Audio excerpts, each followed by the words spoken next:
Bismillahirrahmanirrahim. Ma'asyiral muslimin wal muslimat, bapak-bapak, ibu-ibu, hadirin dan hadirat, para musyahidin dan musyahidat yang semoga senantiasa dirahmati dan diberkahi oleh Allah Subhanahu wa ta'ala. Assalamualaikum warahmatullahi wabarakatuh.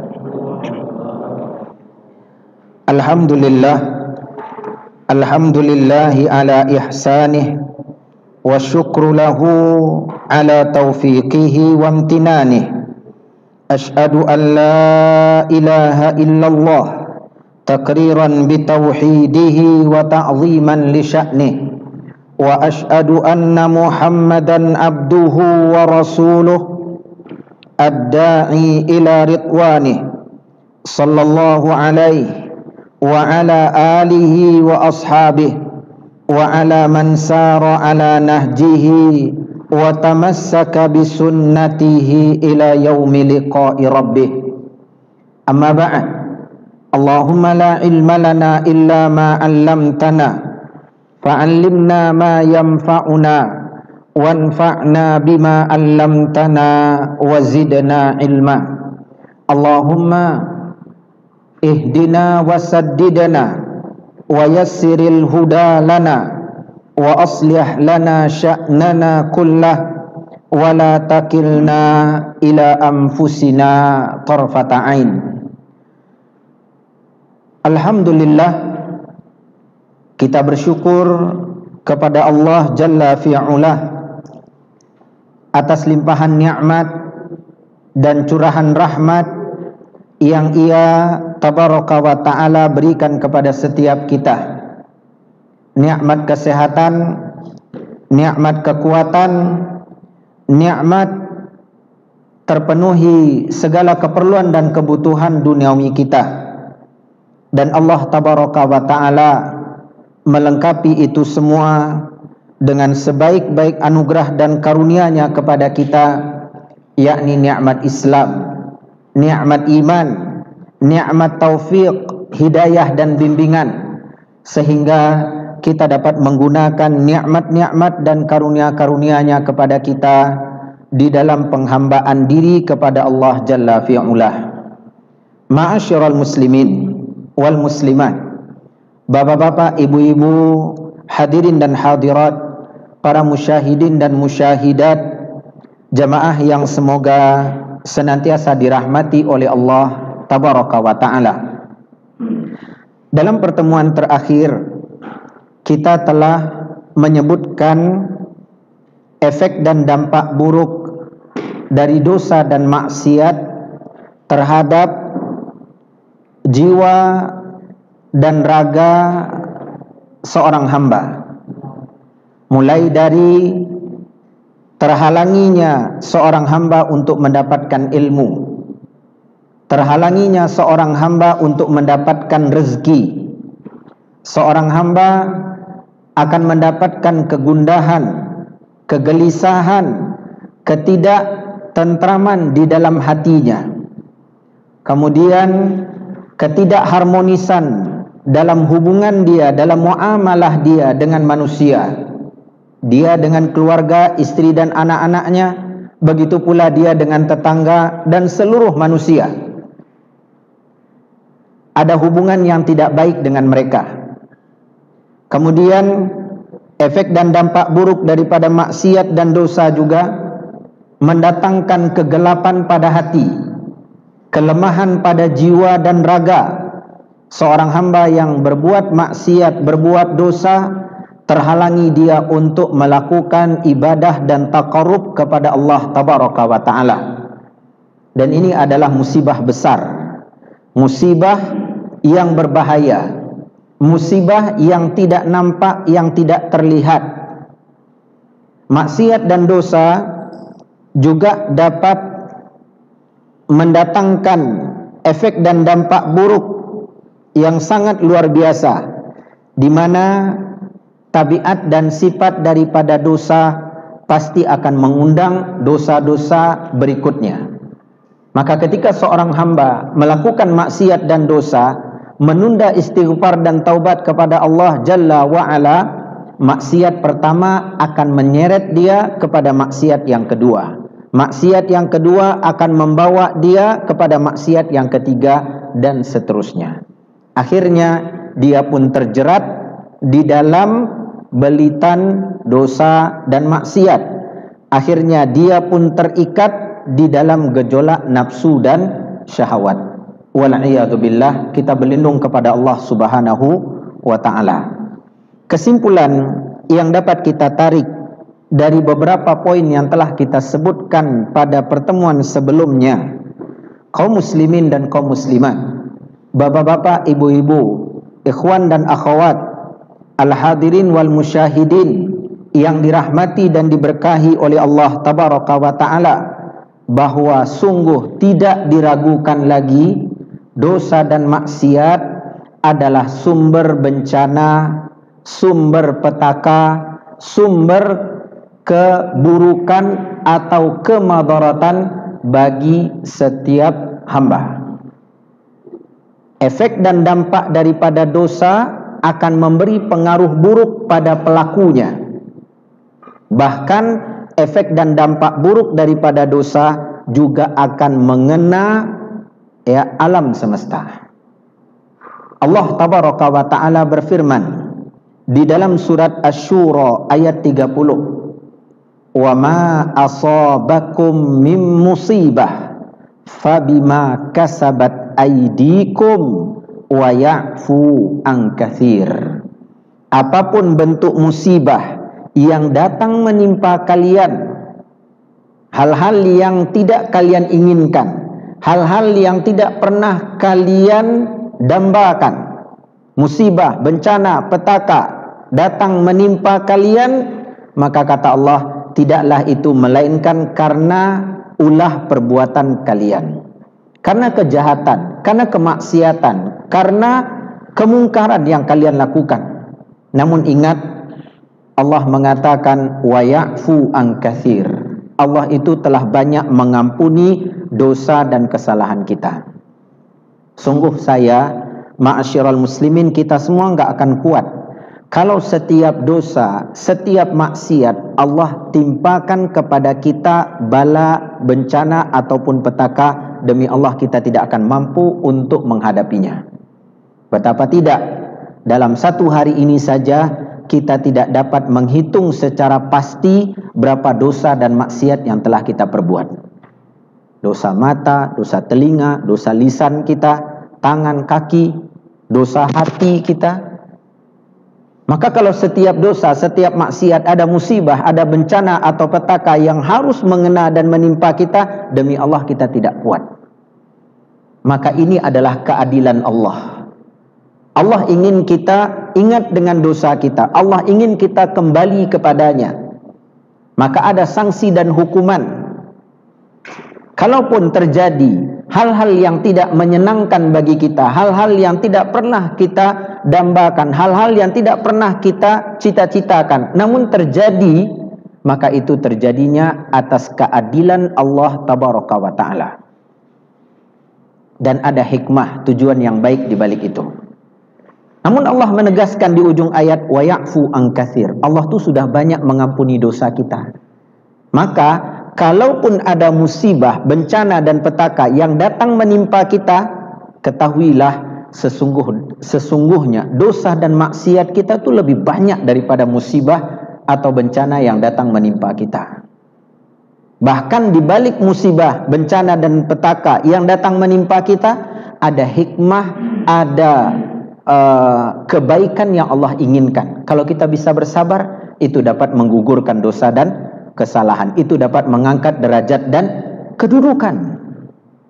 Jadi lagi-lagi Allah Tabaraka wa ta'ala tetap ingin kebaikan buat kita. Namun musibah di atas musibah, ketika seseorang telah ditimpa oleh bencana, oleh petaka, oleh musibah, masih saja tegak kepala, tepuk dada, tidak sadar akan maksiat dan dosanya. Hadanallahu wa iyyakum ajma'in. Semoga Allah memberikan hidayah kepada kita dan kepada seluruh kaum muslimin. Harusnya dalam keadaan terhimpit oleh bencana dan petaka, kita tuh ingat kepada Allah. Kita sadar akan dosa dan kesalahan kita. Tapi ada saja orang-orang yang tetap angkuh dan sombong. Ini kan terjadi karena saya aja yang kurang teliti. Ini kan gagal karena saya saja yang tidak turun tangan. Baru anak buah saya yang turun. Kalau saya turun beres semuanya. Ini sombong. Ya, ini adalah musibah di atas musibah. Sudah tahu dia berada di dalam musibah tapi tidak menyadari musibah itu telah mengenanya. Dan itu adalah kerugian besar. Dalam ayat yang lain, Allah Azza wa Jalla mengatakan di surat Ar-Rum ayat 41. Surat Ar-Rum ayat 41. Allah Tabaraka wa Ta'ala menjelaskan bagaimana efek dan dampak buruk daripada maksiat, efek dan dampak buruk daripada dosa membuat terjadi berbagai kerusakan, baik di daratan maupun di lautan. Zaharal fasadu fil barri wal bahar, kata Allah. Telah nampak kerusakan baik di daratan dan di lautan. Bima kasabat aydin nas, karena perbuatan manusia, karena dosa dan maksiat yang dilakukan oleh manusia. Liyudhiqahum ba'dalladzi 'amilu la'allahum yarji'un. Allah menghendaki agar mereka merasakan sebagian. Lihat, Allah mengatakan liyudhiqahum ba'dalladzi 'amilu. Allah menghendaki mereka merasakan sebagian. Sebagian dari apa? Sebagian dari perbuatan mereka. Jadi adanya ujian dan cobaan, musibah yang menimpa kita itu hanya sebagian. Kalau dibandingkan dengan dosa dan maksiat kita, banyak, ma'asyiral muslimin. Oleh karena itu, kalau terjadi hal yang tidak menyenangkan dalam hidup kita, berbaik sangkalah kepada Allah dan berburuk sangkalah kepada diri sendiri. Itu adab. Adab yang harus dijaga ketika kita berhadapan dengan ketetapan Allah Khaliquna, pencipta kita Tabaraka wa Ta'ala. Berbaik sangka kepada Allah atas ketetapan dan keputusannya, dan berburuk sangka kepada diri sendiri. Kode ulah ambo ko, iko dek doso ambo ko, iko dek ambo pelawan, pembangkang kepada Allah.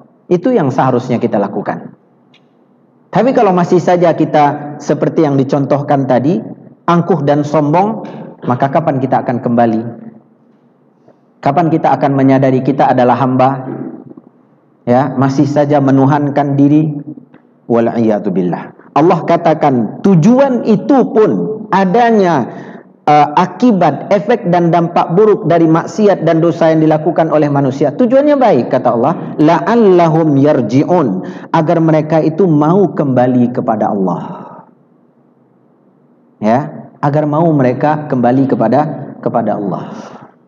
Artinya, kalau kita ma'asyiral muslimin, ujian dan cobaan itu sudah membuat kita terduduk, istilahnya, ya, udah terduduk, kita nggak bisa ngapa-ngapain lagi, itu janganlah menyombongkan diri. Tidak ada solusi dan cara kecuali istighfar, taubat, minta ampun kepada Allah. Ya, tidakkah teguran Allah berupa ujian dan cobaan itu cukup buat kita untuk menyadari kesalahan dan kelalaian kita? Ya, ini adalah sebuah keangkuhan dan kesombongan. Maka ma'asyiral muslimin, ini kesimpulannya. Berhati-hati terhadap maksiat dan dosa, bahwa dia akan mendatangkan efek dan dampak buruk untuk kita pelakunya, dan ternyata juga memberi pengaruh kepada makhluk Allah Tabaraka wa Ta'ala yang lainnya. Makanya di dalam ayat yang lain Allah Subhanahu wa Ta'ala mengatakan, wattaqu fitnatan la tusibannal ladzina zalamu minkum khassah. Kalian itu bertakwa kepada Allah, takut kalian kepada Allah dengan azab yang tidak akan hanya menimpa secara khusus kepada orang-orang yang zalim di antara kalian. Artinya orang-orang yang baik juga akan terkena efek dan dampak buruk daripada maksiat yang dilakukan oleh para fujar, orang-orang yang jahat. Ya, ketetapan dan keputusan Allah itu pasti akan mengena mereka. Maka ma'asyiral muslimin wal muslimat, bapak-bapak, ibu-ibu, jamaah yang dirahmati dan diberkahi oleh Allah tabaraka wa taala, dari pelajaran pertama ini Al-Imam Ibnul Qayyim Al-Jauziyah rahimahullah mengatakan, iyyaka wal ma'asi, berhati-hatilah engkau terhadap maksiat apapun bentuknya. Bentengi dirimu dari maksiat dan dosa apapun bentuknya, karena dia adalah sumber bencana dan petaka. Kita lanjutkan perkataan beliau rahimahullah, masih dalam faedah yang pertama. Beliau mengatakan, fa innaha adzallat izza usjudu wa akhrajat iqta'a uskun. Maka sesungguhnya maksiat itu merendahkan atau meremehkan, ya, atau menjatuhkan kemuliaan perintah Allah, usjudu, sujudlah kalian, dan mengeluarkan atau mencabut atau menghilangkan kedudukan nikmat uskun. Beliau ini luar biasa ungkapannya, ya. Makanya berat sebenarnya ma'asyiral muslimin membahas kitab tulisan beliau ini, karena dalam tiap kata itu benar-benar mengandung faedah. Beliau mengatakan sesungguhnya maksiat itu merendahkan, menyepelekan, meremehkan perintah Allah usjudu. Apa yang dapat kita ambil dari sini? Salah satu, ya, efek dan dampak buruk daripada maksiat, segala perintah Allah akan menjadi rendah, sepele, tidak begitu penting bagi para pelaku dosa. Makanya kalau seseorang berbuat dosa dikatakan kepada dia, istighfar bang, berhentilah dari dosa, nanti lah istighfar tuh. Kalau udah tua lah bau uban nawa, ya, janggut lah bau uban, kepala lah bau uban, badan lah bau tanah, baru banyak istighfar. Ya, awak masih muda nih. Berapa umur abang? 42 sekarang kata dia, masih muda. Padahal udah lewat 40. Kapan dia akan berubah? Jadi ma'asyiral muslimin, perintah Allah itu jadi rendah, enggak ada kemuliaannya, keagungannya gara-gara maksiat.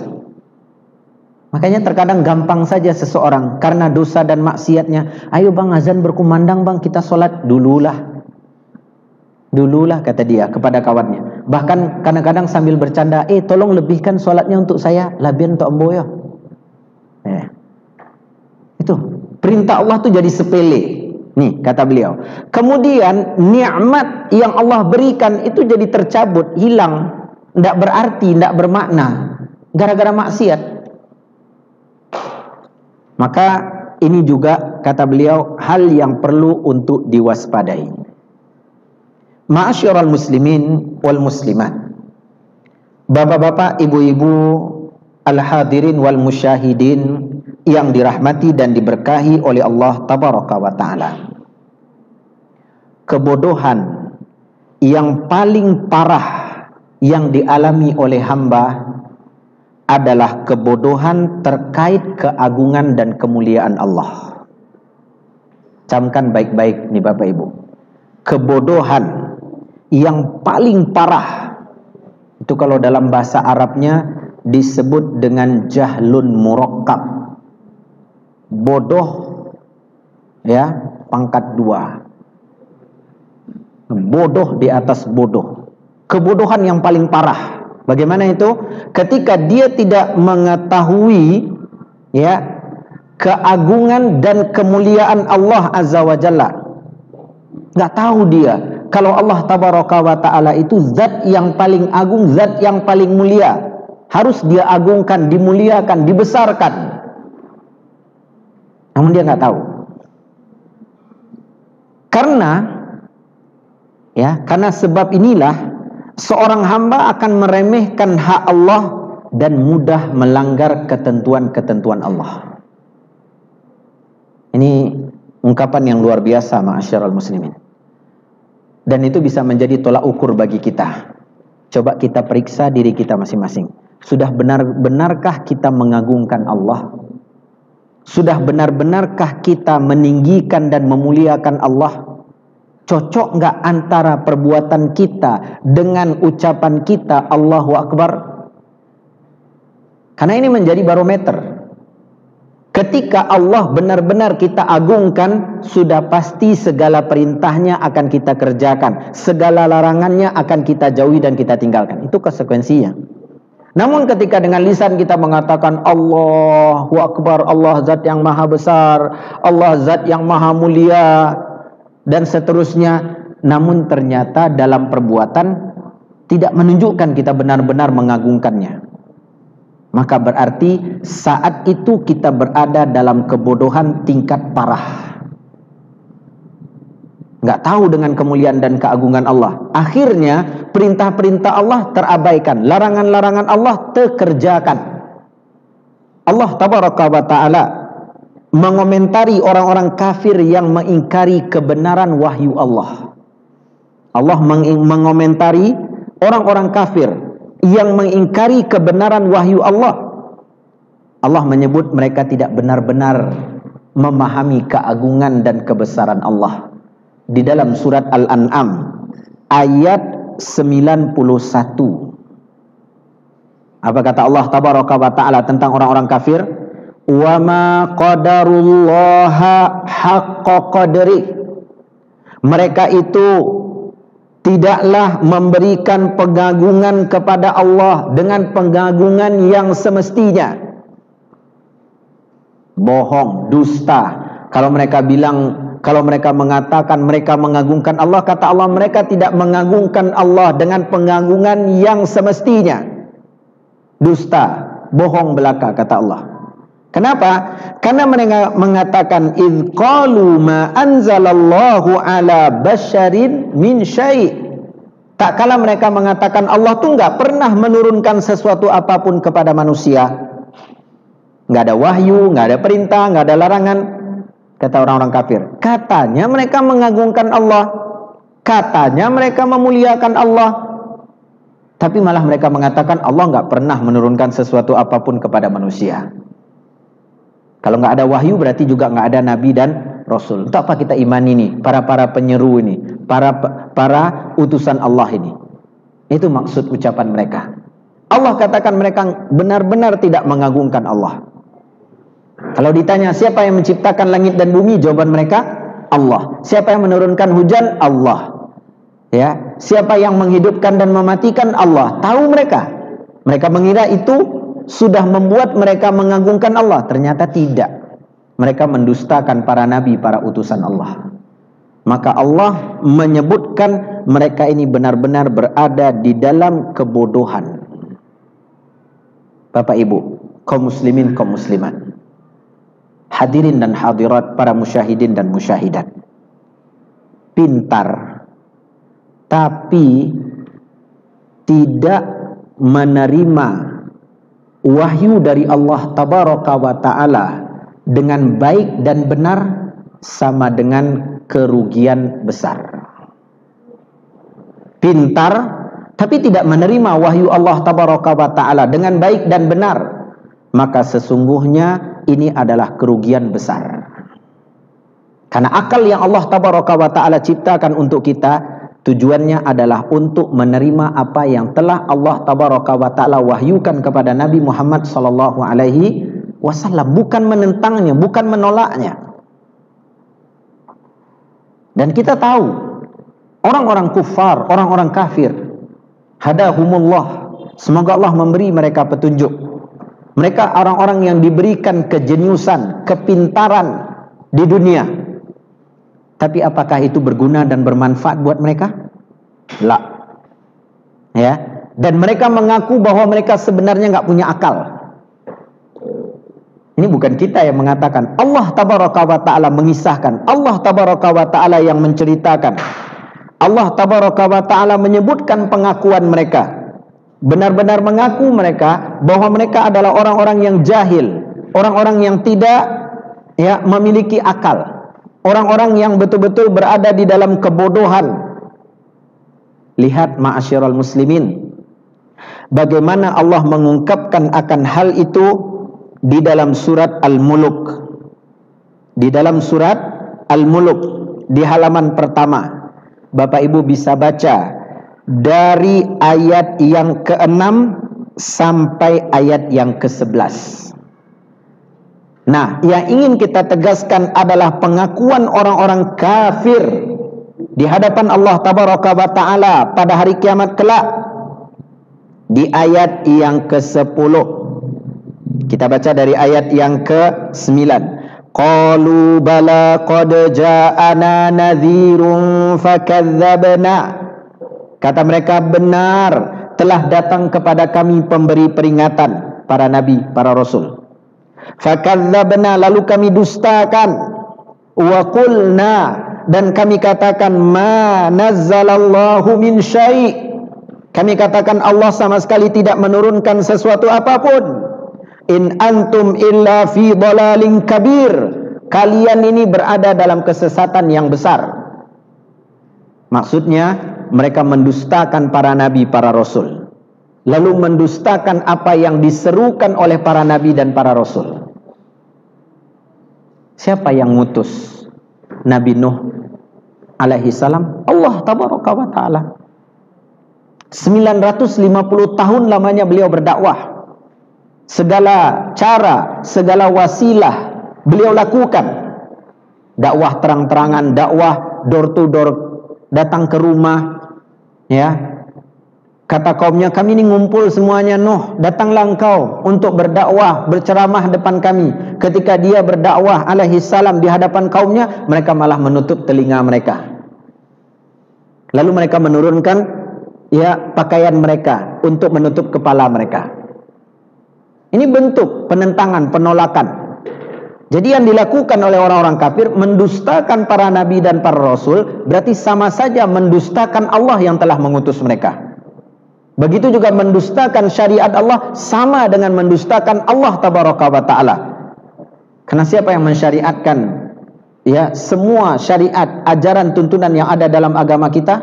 Apakah Muhammad sallallahu alaihi wasallam? La. Allah subhanahu wa ta'ala. Maka ini kelakuan mereka, ini perbuatan buruk mereka. Coba lihat apa pengakuan orang-orang kafir.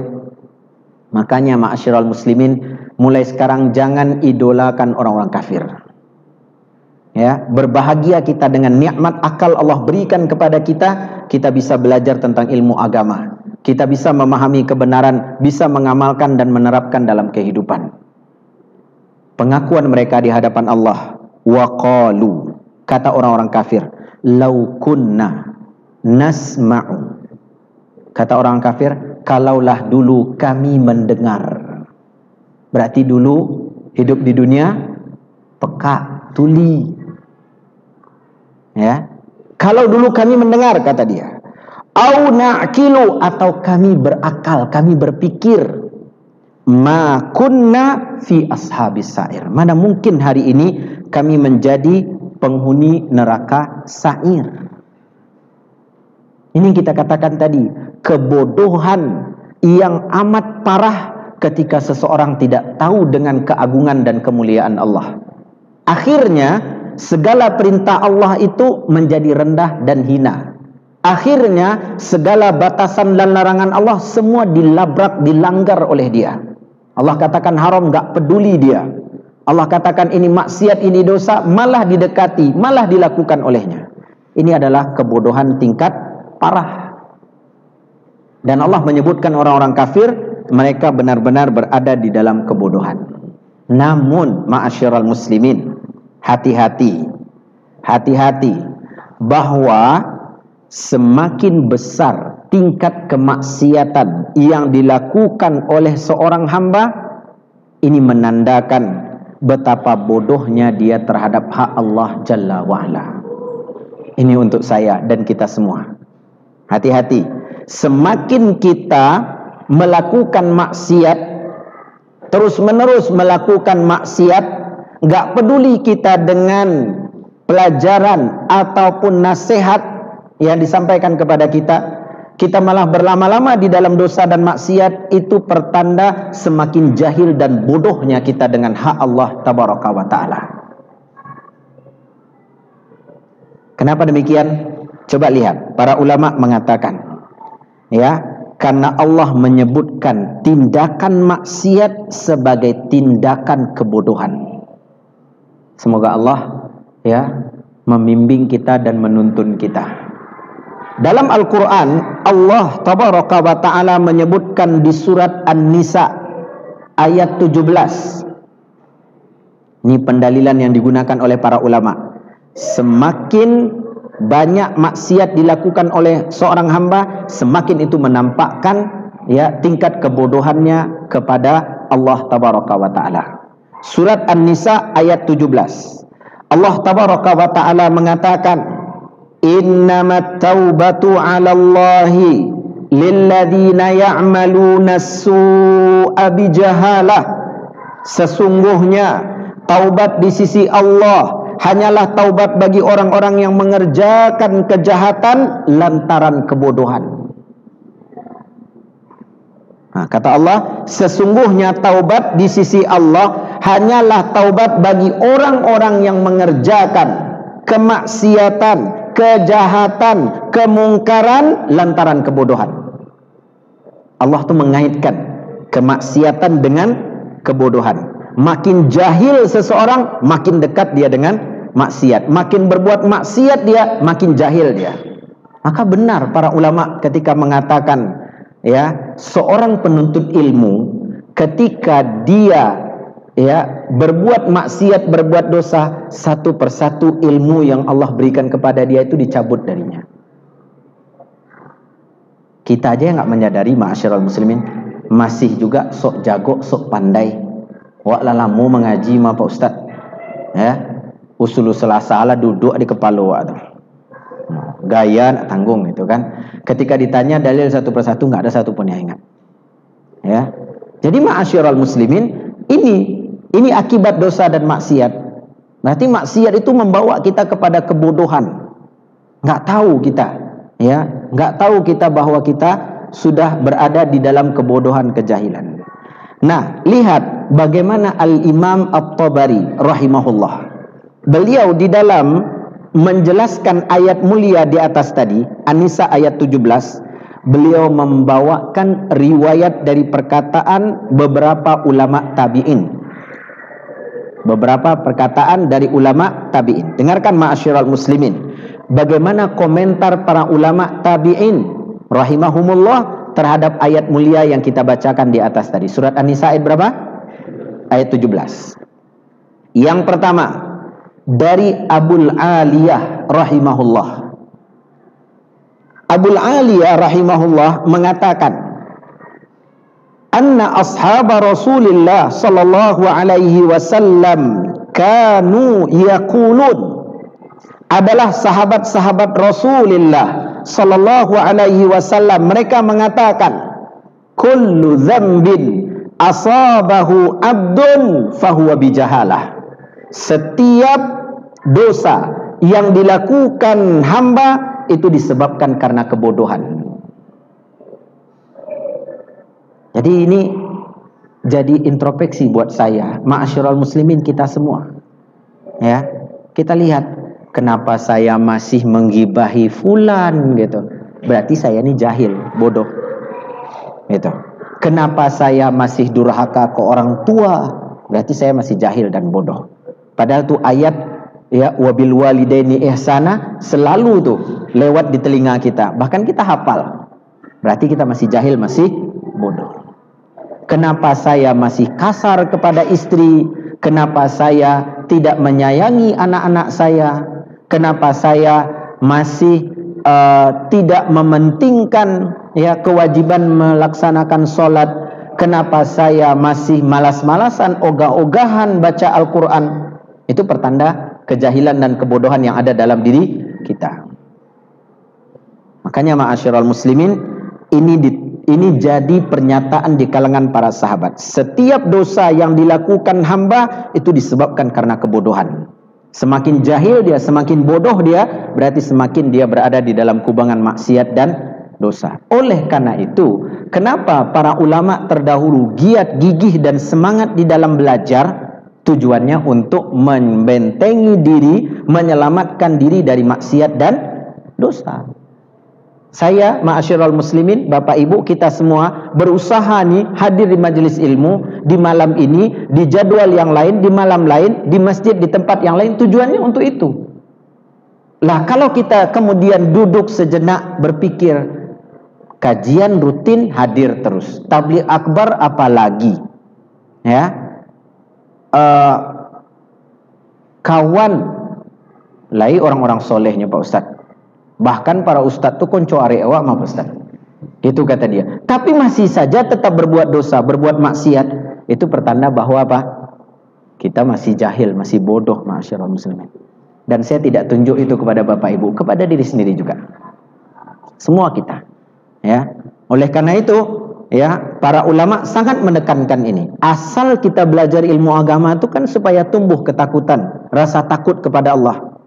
Kalau itu nggak tumbuh, maka jangan mengaku-ngaku sebagai, ya, jangan ngaku sebagai ahli ilmu. Jangankan sebagai ahli ilmu, sebagai penuntut ilmu aja nggak layak kita, ma'asyiral muslimin. Ya, nggak layak. Nah, ini perkataan Abul Aliyah. Lalu kemudian lihat berikutnya, perkataan dari Mujahid. Ya, Imam Mujahid ini salah seorang ulama terkemuka di kalangan tabi'in dalam ilmu tafsir.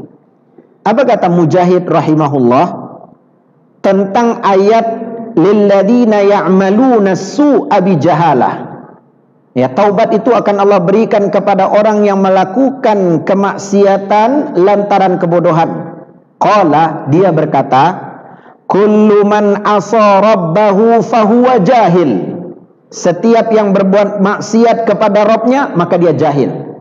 Maka dia adalah seorang jahil. Dia adalah seorang yang bodoh, kata beliau rahimahullah. Hatta yanzi'a an maksiati, sampai dia tinggalkan maksiatnya. Jadi selagi kita berada dalam sebuah dosa dan kita betah di dalam dosa itu, berlama-lama dalam dosa itu, berarti kita adalah seorang yang pandir. Itu kalau bahasa Indonesianya. Kalau bahasa Minangnya pandia, Bapak Ibu. Nah itu, ya, bodoh kita, jahil kita seperti itu. Bapak-bapak ini diingatkan oleh istrinya, wahai abang, itu dosa bang, itu maksiat. Itu kalau masih kita mengatakan apa? Ah, enggak apa-apa sekali-sekali, ya kan? Urus sajalah diri sendiri, sibuk ajalah dengan amalan masing-masing. Itu berarti kita jahil, ma'asyiral muslimin. Begitu juga ibu-ibu, ya. Ndaklah Pak Ustaz, suami wak, ya, beraja sampai SMP Pak Ustaz, awak S2, kata ibu ini, ya, walaupun S2 sekalipun, ya, ingat perkataan dia. Dia katakan setiap yang berbuat maksiat kepada Rabbnya berarti dia jahil sampai dia meninggalkan kemaksiatannya. Jadi begitulah Bapak Ibu, maksiat itu membuat akal sehat kita ini tertutup. Salah satu buktinya adalah apa? Ketika ada orang memberi nasihat kepada kita, menegur kita atas dosa dan maksiat yang kita lakukan, kita masih tetap, ya, angkuh dan sombong. Masih tetap menganggap diri kita benar. Situ dari tahun berapa mulai mengaji kajian sunnah? Baru 2005, Bu. Nah, kalau 2005 belajar sungguh-sungguh dulu. Ya, saya dari tahun 99 lagi udah belajar kajian sunnah. Tuh. Yang dia panggakkan adalah apa? Sudah lama mengaji. Situ pemain baru, duduklah di depan. Kalau saya pemain lama, ya. Jadi ma'asyiral muslimin, ini yang perlu apa? Kita perhatikan baik-baik. Nah, lihat bagaimana beliau mengatakan tadi, sampai dia tinggalkan maksiatnya, barulah dia, ya, keluar dari kebodohannya. Ketika menyebutkan semua perkataan dari imam-imam para tabi'in ini, dari kalangan para tabi'in ini, lalu kemudian, ya, kita dengarkan penjelasan Syekhul Islam, Ya, Syekhul Islam rahimahullah, Ibnu Taimiyah rahimahullah. Beliau mengatakan wal maksudu, apa yang dimaksudkan dari perkataan setiap orang yang berbuat maksiat kepada Allah adalah orang jahil, ya. Karena kata dia, wa kullu khaifin minhu fahuwa alimun muti'un lillah. Karena orang yang selalu takut kepada Allah adalah orang yang alim, berilmu, dan otomatis dia akan taat kepada Allah. Itu aja kuncinya. Kalau dia takut kepada Allah, dia selalu taat kepada Allah, berarti alim.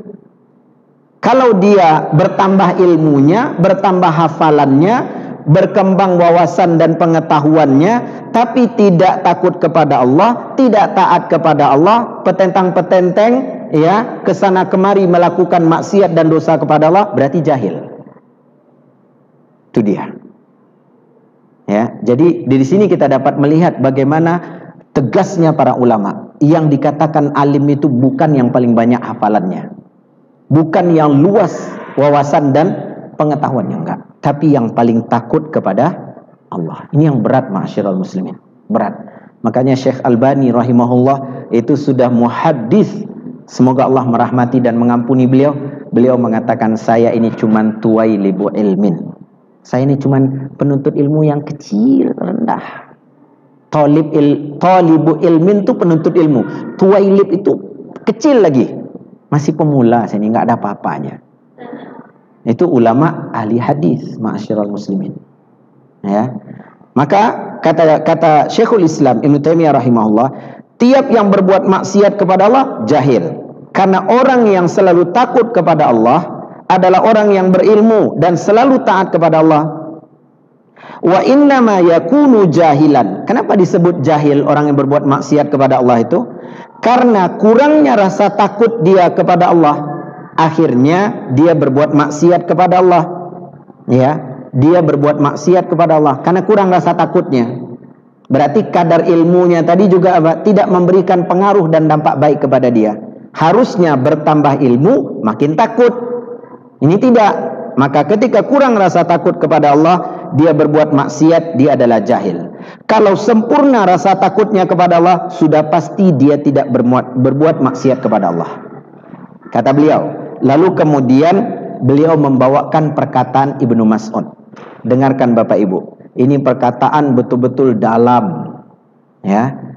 Betul-betul kalau yang dikatakan oleh manusia di zaman kita, ini perkataan betul-betul menampar, ya, menohok, ma'asyiral muslimin. Apa kata Ibnu Mas'ud radhiyallahu taala an? Kafa bi khasyatillahi ilman wa kafa bil ightirari billahi jahlan.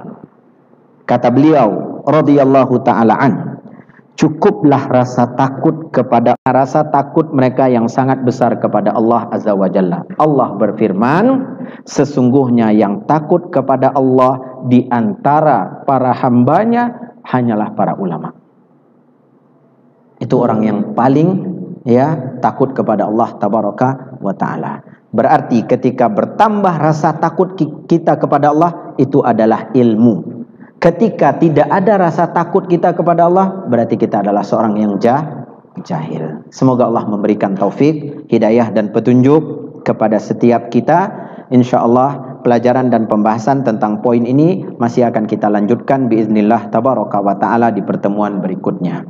Wassallallahu wasallam wa baraka wa an'am ala nabiyyina wa habibina Muhammadin wa ala alihi wa sahbihi wa sallam. Wa akhiru da'wana anilhamdulillahi rabbil alamin. Mohon maaf atas segala kekeliruan dan kesalahan. Terima kasih atas segala kebaikan. Barakallahu fikum wa jazakumullahu khaira. Subhanakallahumma wa bihamdika asyhadu an la ilaha illa anta astaghfiruka wa atubu ilaik. Wassalamualaikum warahmatullahi wabarakatuh.